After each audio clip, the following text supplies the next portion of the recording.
Hey, what's up, y'all? I'm Jay, That'd be good. and this is our channel. Today, we're going to be doing a review of The Last of Us Season 2, Episode 2. But before we get into it, thank you for joining us. Give us a look on our channel, YouTube, the Jey and Meka channel. Check out our old content, our new content. Give us a like, comment, subscribe. We're active in the comments. So, yeah. So, we are doing The Last of Us Season 2, Episode 2 today. And this is going to just be a little quick recap of it, essentially. All right, so episode 2 of Last of Us starts with Abby.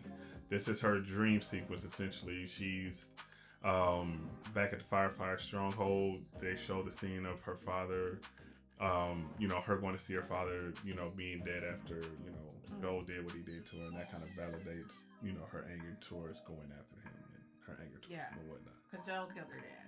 Yeah, cause yeah, Unarmed. unarmed, and that's a big That the is fact of that's gonna play in later. yeah. So that's kind of how it starts, But as we've seen at the end of the last episode, the Fireflies are actually at the stronghold already, and this is them actually going, advancing towards the whatnot.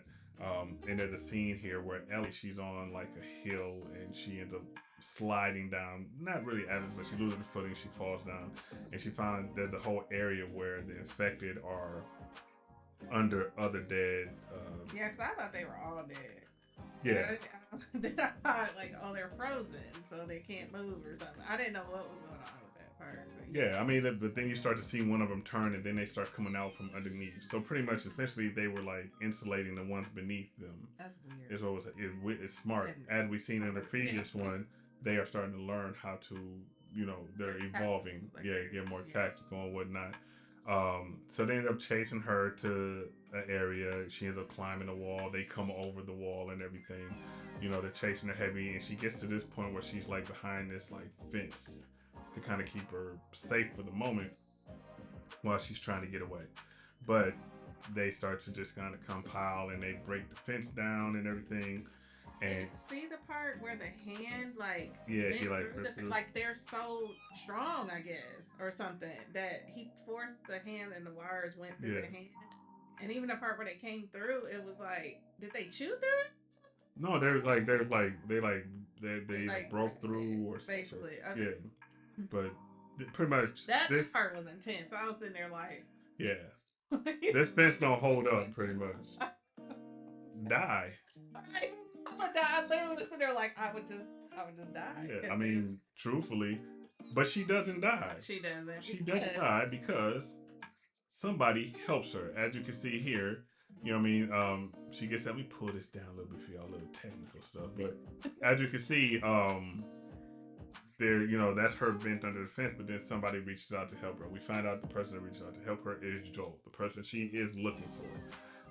right. The whole point of her mission currently is to find He Joel. literally fell in her lap.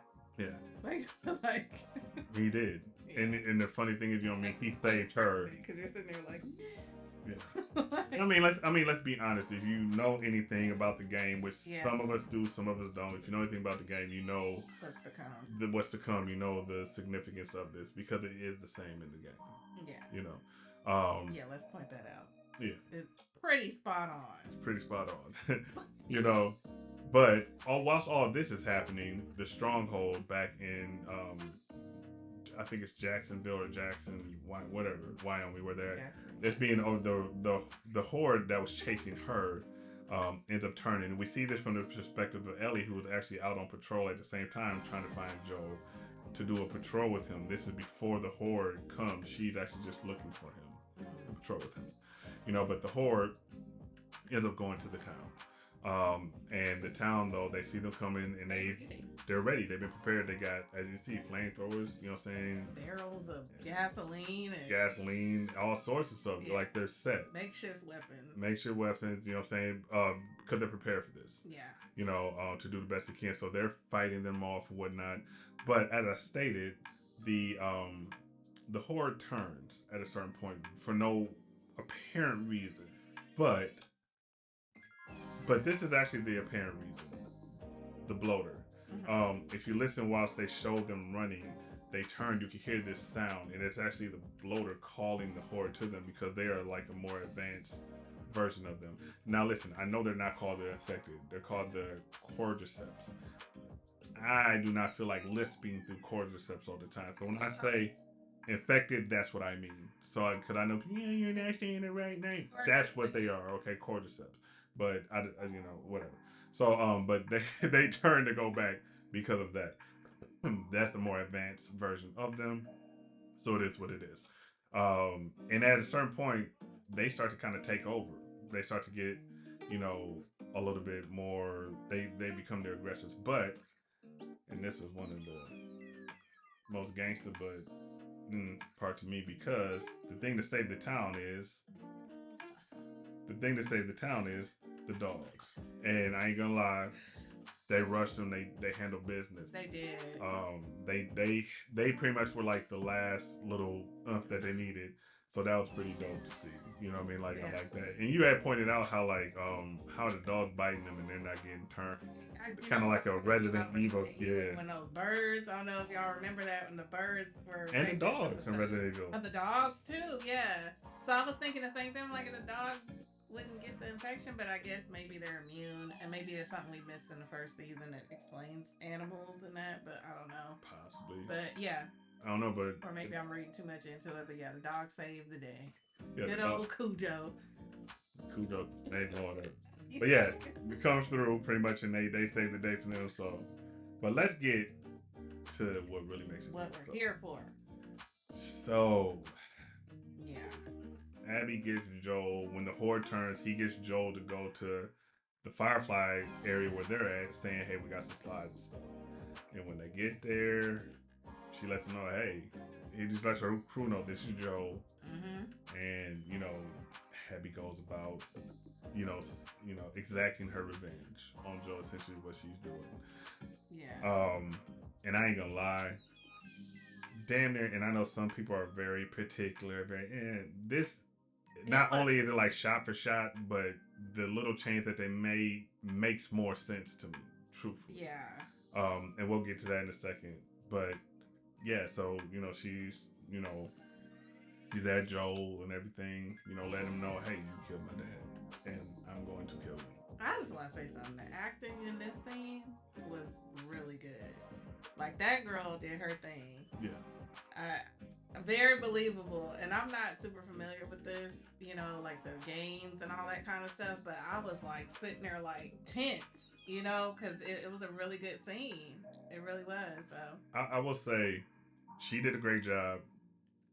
The acting in this scene and in other scenes in the series is why they cast Pedropascal. I understand a lot of people have an issue with him with being in everything, and a lot of people have an issue with casting the exact type of person, I'll just say, for a role. He's a great actor.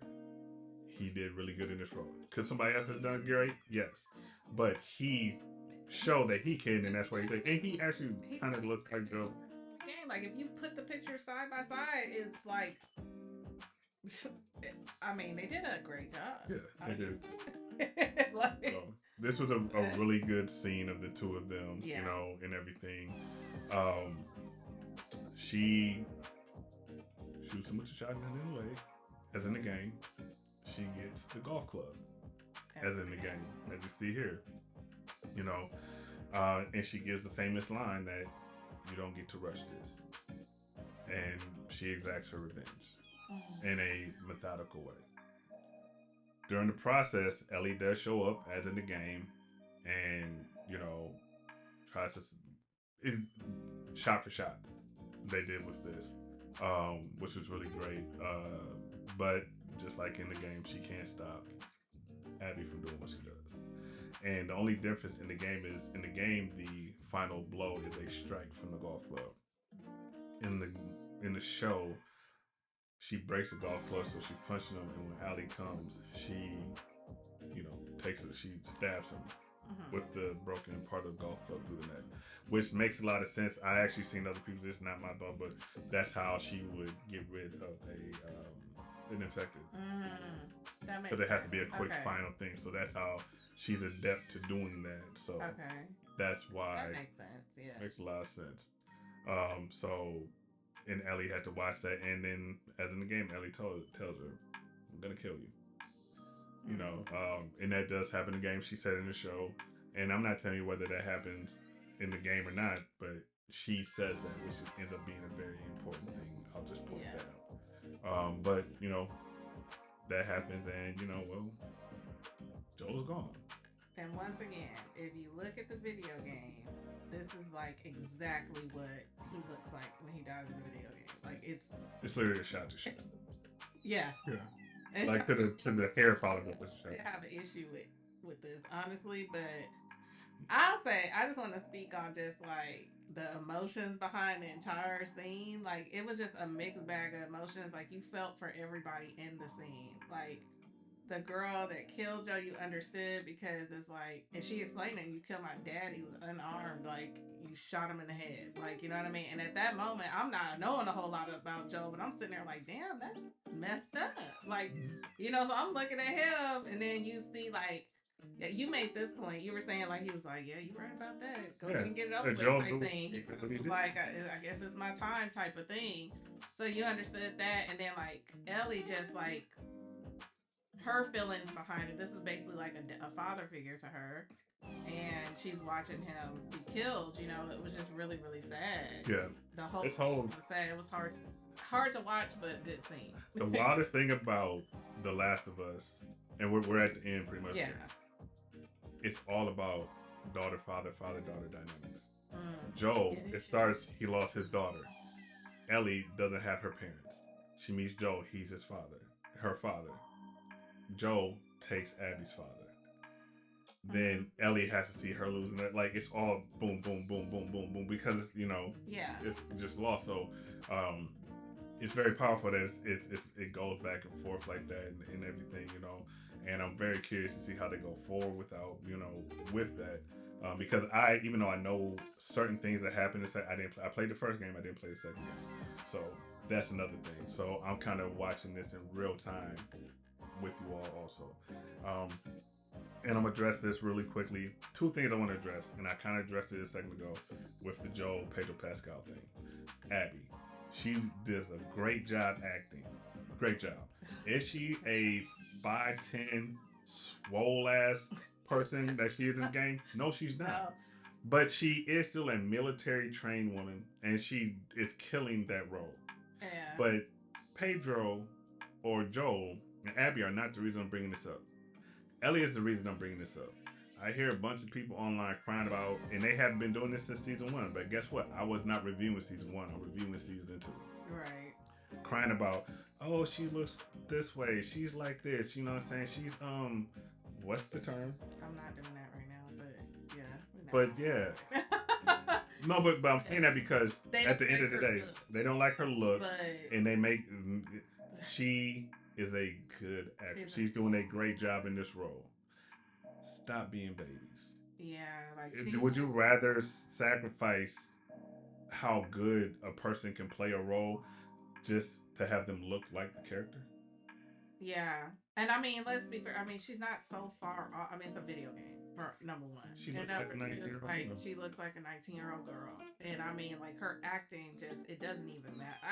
I can see maybe a complaint if she completely was just totally different from the person in the game, but I mean, it's not as bad as people are making it as far as her looks go, and as far as her acting, I mean, she's amazing. Like everybody in here is, honestly. So, and I want to see her and everybody else do more stuff. Yeah, for sure. But I think we're getting to this day and age where we're so being such a stickler for certain things that, and the funny thing is, and I've in other videos said this, people do not recognize something until they have it. You don't give things a chance. She is killing this role. You know, and I'll use something and then we'll end this, but I always use Superman because I love Superman. There's Christopher Reeves and there's Henry Cavill. Henry Cavill does not look like Christopher Reeves. Yes, he is a white male with dark hair, but it's not the same. Yeah. Big deal. He did a great job. She's doing a great job. She does not have to look shot for shot like the person in the game, but her acting is making the scenes look shot for shot like the game. And that's So I just wanted to point that out. But R.I.P. Joel. I know. And we posted that on our social media channels. Speaking of that, make sure you follow us on all those so you can keep up on when we're about to post videos. We do make announcements on those social media channels: Instagram, TikTok, X, all the platforms. Jey and Meka on all platforms, and just we appreciate all the support and the follows and whatnot. Hit us in the comments. And we want to know what y'all think about this last show. And this is the episode. Oh, yeah. And then, this is the bye to Joe, y'all, as y'all know. So I didn't even know him that well, but so it was sad. But that's our review of The Last of Us season 2, episode 2. We will be back for episode 3. Yep. And as she said, check us out, like, comment, subscribe, and notification bell. Hit the notification bell. And we will see you guys in a week. All right.